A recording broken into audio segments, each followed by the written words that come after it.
Okay already जल्दी से complete कर लूं। तो एज अ रिजल्ट वेरोनिक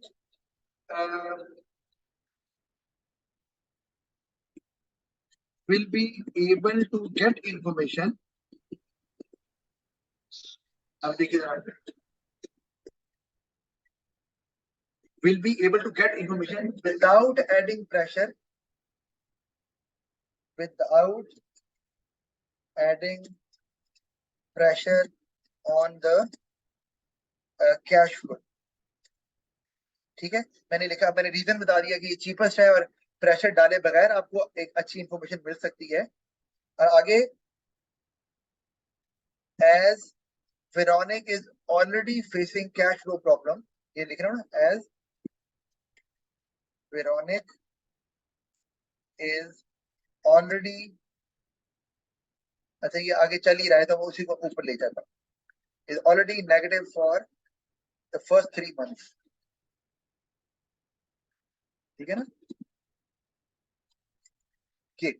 तो ये आ गई, ये अभी पूछ भी रही थी दोहा शायद, ये एप्लीकेशन आ गई automatically. As Veronic is already negative for first 3 months, तो ये मैंने बात पूरी हो गई। वो कैसे, मैंने इसमें नॉलेज भी शो कर दी, ये नॉलेज है राइट। इसमें मैंने it is a cheaper method of secondary research that would provide a lot of information that can be compared to see its liability. As a result, Veronic will be able to get information without adding pressure। ये सारा क्या है, ये है sorry analysis. ठीक हो गया। As a result, Veronic will be able to get information without adding pressure on cash flow। ये एनालिसिस चल रहा है, ठीक है। और वो जो आखिर में लिखा है, as Veronic is already negative, अच्छा यहाँ बिकॉज कर दूं, एज अच्छा नहीं लग रहा ना बार बार,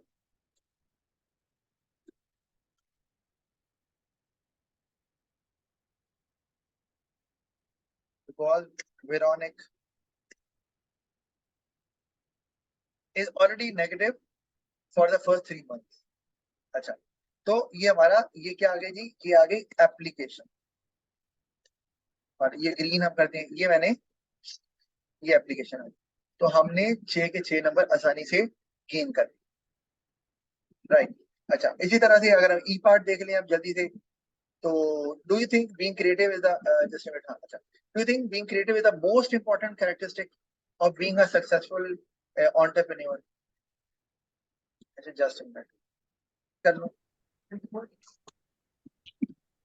अच्छा अभी देखिए, do you think being creative is the most important, अब यहाँ क्या आ गया वर्ड आपके सामने नजर आ रहा है, मोस्ट इंपॉर्टेंट। इसका मतलब है आपने क्वेश्चन की स्टेटमेंट को एड्रेस नहीं करना, सॉरी क्वेश्चन की स्टेटमेंट की साइड नहीं लेनी। यानी कि उसने कहा क्या क्रिएटिव मोस्ट इंपॉर्टेंट है, आपने क्या कहना है, नहीं है भाई, मतलब क्रिएटिविटी इंपॉर्टेंट है लेकिन मोस्ट इंपॉर्टेंट नहीं है to become a being successful entrepreneur. अब देखो मैंने क्या किया, मैंने शुरू किया, creative is one of the essential characteristic of a successful entrepreneur, सिर्फ एसेंशियल लिखा, ठीक है। As it gives an impression of uniqueness, ये क्या है, नॉलेज। सर हम इस पे यूनिक सेलिंग पॉइंट का जिक्र कर सकते हैं, हाँ यूएसपी। बिल्कुल बता सकते हैं, बिल्कुल यूनिक सेलिंग पॉइंट बता सकते हैं। मैंने वही यूनिकनेस लिखा है, आप यूएसपी लिख दो, यूनिक सेलिंग पॉइंट। तो ये बिल्कुल ये नॉलेज होगी कि क्रिएटिविटी यूनिकनेस लेकर आती है बिजनेस के अंदर, बिल्कुल सही है। अच्छा आगे, क्योंकि मैं इसको डेवलप कर रहा हूँ आगे, तो and hence creates a comparative advantage. As a result customers would always look up to them for a different experience leading to customer loyalty. ये मैंने इम्पैक्ट शो कर दिया बिजनेस पे, एनालिसिस। तो एक नंबर एनालिसिस का, एक नॉलेज का मिल गया। आगे चलते हैं, आगे आजी, apart from creativity, risk taking ability is another characteristic that an entrepreneur should possess। ये क्या है, एक और नॉलेज, एक और पॉइंट शो कर दिया मैंने। अच्छा अब मुझे इसको डेवलप करना है कि वो कैसे इंपॉर्टेंट है। The reason is that all business decisions involve risk, but the decisions that are more risky also have higher returns. सारे बिजनेस डिसीजन रिस्की होते हैं, और वो बिजनेस डिसीजन जो ज्यादा रिस्की होता है वो ज्यादा पैसे देता है आपको, ज्यादा रिटर्न देता है। तो वो मैंने बताया, so entrepreneur must have the courage to take those decisions. तो ये मैंने ये भी एनालिसिस कर दिया, इम्पैक्ट बताया ना कि बिजनेस में इम्पैक्ट क्या होगा रिस्क टेकिंग एबिलिटी का, कि रिटर्न ज्यादा आएगा, इम्पैक्ट आ गया। अच्छा फिर आगे मैं अब चूंकि एवेल्यूशन करने लगा हूं, तो मैं उसमें अब क्वेश्चन की स्टेटमेंट को एड्रेस करूंगा। क्या क्रिएटिविटी मोस्ट इंपॉर्टेंट है कि नहीं? मैं क्या कह रहा हूँ, I suggest creativity is one of the most important characteristics and not the most important characteristic of being a successful entrepreneur. ये मैंने लिख दिया, अब मुझे जस्टिफाई करना है। Other characteristics are also important such as leadership, मैंने ये बता दिया। If an entrepreneur is not a good leader then he or she won't be able to motivate his or her staff members। मैंने क्या लिख दिया है, मेंबर्स की जगह पे नंबर्स लिख दिया, मैं जरा सही कर दूं।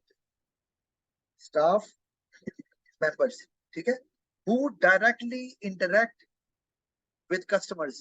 स्टाफ कस्टमर से रोजाना की बुनियाद पे मिलता है। As a result customers won't be entertained well and despite being creative business won't be able to attract more customers leading to unsuccessful business। मैंने क्या किया, क्रिएटिविटी को नीचे कर दिया कि क्रिएटिव होने के बावजूद भी बिजनेस सक्सेसफुल नहीं हो रहा।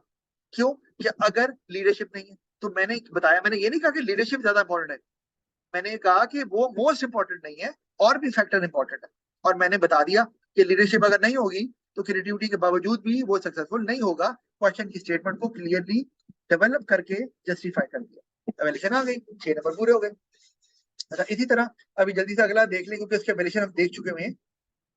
ये क्वेश्चन नंबर 4 की। अब डिफाइन ब्रेक इवन, अब आप गौर करो, मैंने क्या कहा था, डिफाइन का वर्ड है तो नॉलेज के नंबर हैं, लेकिन आपकी डेफिनेशन के 2 पार्ट होने चाहिए। It is a situation experience by a business when total revenue becomes equal to total cost. 2 part हो गए, 2 नंबर मिल गए, बाकी स्पेस बची रहे, कोई टेंशन नहीं।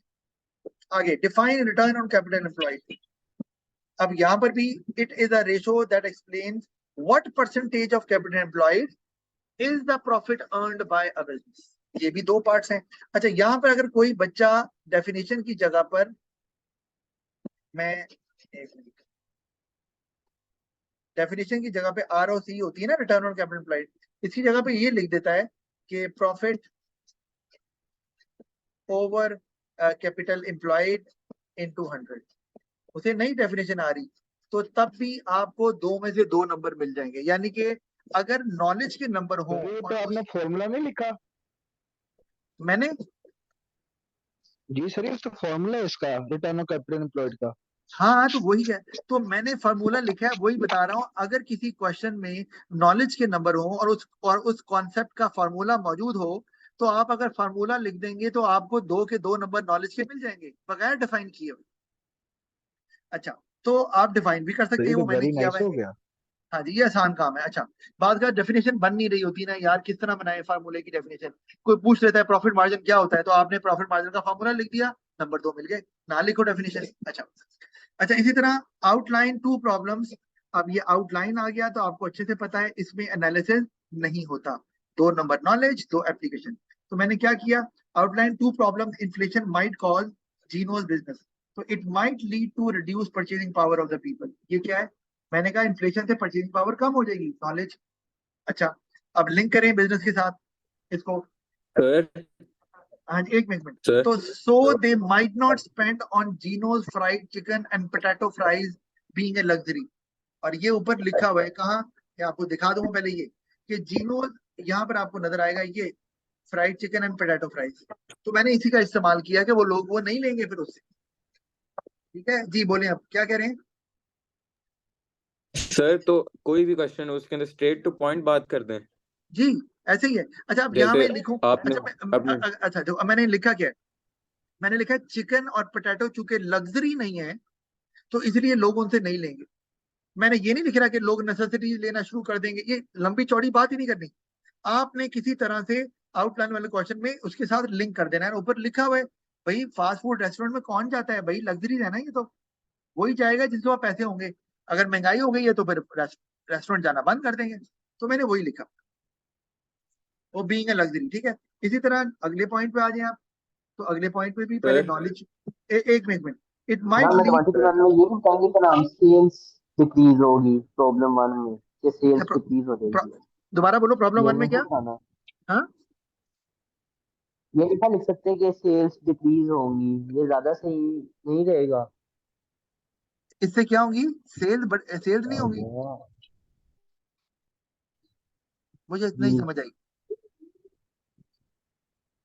अच्छा, बाद में करना। अच्छा, सर, प्रॉब्लम 2 में, प्रॉब्लम 1 हाँ बोलो फिर, आपकी बात क्लियर नहीं आ रही, बोलो। कैरी होगी। अच्छा खैर, अच्छा प्रॉब्लम टू में it might lead to higher cost of production. Inflation से मैंने कहा कॉस्ट ऑफ प्रोडक्शन बढ़ जाएगी। नॉलेज क्यों बढ़ेगी, कैसे बढ़ेगी नहीं बताना, वो एनालिसिस है, वो इम्पैक्ट शो करेगा। मुझे सिर्फ लिंक करना है केस के साथ, वो मैंने कर दिया। That might not help sir Gino to achieve the aim of 10% return on capital employed. अब आप गौर करो, ऊपर आ जाते हैं, मैं पढ़ देता हूँ। ये लिखा हुआ है कि जीनो क्या चाह रहा है, he aims to achieve a return on capital employed of 10%। तो मैंने इसी को इस्तेमाल किया कि जब कॉस्ट बढ़ जाएगी तो वो अपने इस ऑब्जेक्टिव को अचीव नहीं कर पाएंगे। क्यों नहीं कर पाएंगे, कैसे नहीं कर पाएंगे, हमने नहीं लिखना, पूछा नहीं है। हम सिर्फ इसको शो करेंगे और एप्लीकेशन के नंबर हमें मिल जाएंगे। जी बोले आप। सर क्वेश्चन 1 के रिलेटेड था सर, क्या? अगर कोई भी रेशियो या ऐसा क्वेश्चन है जिसका उनका फॉर्मूला होता है, अगर उसकी जगह फॉर्मूला लिख दें और डेफिनेशन नहीं आती तो फिर? तो आपको पूरे नंबर मिल जाएंगे, क्योंकि अगर वो डेफिनेशन वाला क्वेश्चन है तो मिल डेफिनेशन जाएंगे में सर। दो नंबर नॉलेज के होते हैं, और आप जो फार्मूला है, एग्जामिनर कहता है कि फार्मूला इटसेल्फ उस कॉन्सेप्ट को डिफाइन करता है। यानी कि अगर आपको ये क्वेश्चन आया था labour productivity, define labour productivity, आपसे नहीं बन रहा, आपने कहा अच्छा मुझे फार्मूला आता, आपने लिखा total output divide by number of workers, तो आपको 2 नंबर मिल गए, क्योंकि फार्मूला जो होता है वो उस कॉन्सेप्ट को डिफाइन ही करता है। सर फॉर्मूला टर्म्स में लिखना है या वर्डिंग में लिखेंगे? नहीं नहीं, आप इसे जिस तरह मैंने लिखा है ऐसे लिख दो, पूरे नंबर मिल जाएंगे। ओके अच्छा सर। आगे। अच्छा ये अब डी पार्ट आखिरी रह गया, क्योंकि ई तो हम पहले ही कवर कर चुके हैं। अच्छा एक्सप्लेन टू वेज, अब एक्सप्लेन का वर्ड आ गया तो वही मैंने कहा, अब एनालिसिस भी आ गया, एप्लीकेशन तो पहले भी थी, अब एनालिसिस भी आ गया। Explain two ways Gino could increase the number of customers. अच्छा मैं पहले ना जल्दी से ऊपर पढ़ दूं, ताकि जो बार बार हमें देखना पड़ता है। Gino owns a fast food restaurant selling fried chicken and potato fries. He employs 5 full time chefs, तो ये आप इस्तेमाल कर सकते हैं एप्लीकेशन के तौर पे, and 12 part time workers to serve the food. Communication is important and Gino has regular meetings with his part-time employee part-time night, to keep them informed about any changes in the menu. It took 3 years before Gino's business was able to break even. काफी देर से break even आया।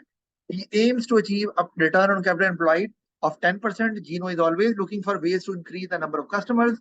Inflation may be a problem for Gino's business. Okay, fine. अब चलते हैं नीचे D पे। तो अब मैंने क्या लिखा पहले, उसने कहा 2 वेज बताएं Gino could increase the number of customer. मैंने कहा यूज ऑफ अट्रैक्टिव एडवर्टाइजिंग, ठीक है, तो नॉलेज का नंबर मिल गया। अब एडवर्टाइजमेंट से क्या होगा, सवाल ये है एडवर्टाइजमेंट से कस्टमर्स कैसे बढ़ेंगे। जब मैं ये बताऊंगा इसका मतलब है मैं एनालिसिस कर रहा हूँ, ठीक है। It would enable Gino to show fresh and tasty food being serve to customers. That would, अच्छा अब यहाँ पे मैं थोड़ा सा ना कलर चेंज करना चाह रहा हूँ, क्योंकि it would help Gino to show, बस। और आगे मैं नहीं कर रहा हूँ, आगे मैं कलर चेंज करना है। क्यों? ये एप्लीकेशन है fresh and tasty food being serve to customers, ठीक है, ये एप्लीकेशन आ गई ना, और एनालिसिस मेरा चल रहा है। That would build a good brand image and attract fast food lovers. अच्छा ये भी एप्लीकेशन नहीं, ये भी आपको बता दूं, मुझे लगा, मैंने कहा यहाँ भी इस्तेमाल कर लेता हूँ, एनालिसिस तो कर ही रहा हूँ। ये and attract fast food lovers, मैंने बताया कई तरीकों से इस्तेमाल कर सकते हैं। तो आगे, to visit Gino's restaurant, as a result number of customers would increase. अब मैंने बता दिया, मैंने एक्सप्लेन कर दिया कि कस्टमर कैसे बढ़ेंगे। एक बात ध्यान में रखें, अब ये जीनो रेस्टोरेंट मैंने लिखा है, ये कोई एप्लीकेशन नहीं है, याद रखना है। ये जीनो रेस्टोरेंट आप बेशक लिखते रहे एंड पे शुरू में, तो मैंने वैसे ही लिखा है, ये एप्लीकेशन नहीं। अच्छा इसी तरह दूसरा सवाल देख लें, यूज ऑफ सेल्स प्रमोशन मैंने लिख दिया। दूसरा पॉइंट कि कस्टमर्स क्यों बढ़ेंगे, नॉलेज। अच्छा और ऊपर मैंने हाईलाइट नहीं किया कि ये एनालिसिस, और ये जो ग्रीन में नजर आ रहा है ये दोनों, ये एप्लीकेशन। ओके हो गया। अब सेल प्रमोशन पे आ गए। तो यूज ऑफ सेल प्रमोशन मैंने कहा इससे कस्टमर बढ़ेंगे, मुझे अब एक्सप्लेन करना है कैसे बढ़ेंगे। Gino can come up with buy one chicken. Buy पे मैं रुक गया हूँ, और क्यों, क्योंकि मैंने आपको दिखा रहा हूँ यहाँ से एप्लीकेशन स्टार्ट कर दी। यानी कि एप्लीकेशन कोई अलग से चीज नहीं होती, आपको डेवलपमेंट में ही इस्तेमाल करनी होती है। तो with buy one chicken get potato fries free, ठीक है, ये एनालिसिस ही चल रहा है, एप्लीकेशन आ गई। As a result customers would find it cheaper to buy fast food from Gino, hence they would like to visit Gino's fast food restaurant more frequently, increasing the number of customers। देखा, and तक ले गया, impact दिखाया business के ऊपर कि customers कैसे बढ़ेंगे। तो ये हो गया मेरा एनालिसिस। दोबारा बता रहा हूँ, ये जीनो फास्ट फूड रेस्टोरेंट लिखने से कुछ नहीं होता, वो आप जहां मर्जी लिख जाए। अच्छा, और जो ऊपर है ये मेरी हो गई एप्लीकेशन। तो सारी चीजें आ रही है ना, कवर हो रही है, नॉलेज भी, एप्लीकेशन भी, एनालिसिस भी, और वी आर डन। अब आप गौर करो, क्या नॉलेज दो जगह है रेड में? बिल्कुल है। क्या एप्लीकेशन दो जगह है ग्रीन में? बिल्कुल है। एनालिसिस है दो जगह? बिल्कुल है। 6 में से 6 हमें पूरे मिल गए, एंड दैट इज इट, काम खत्म हो गया।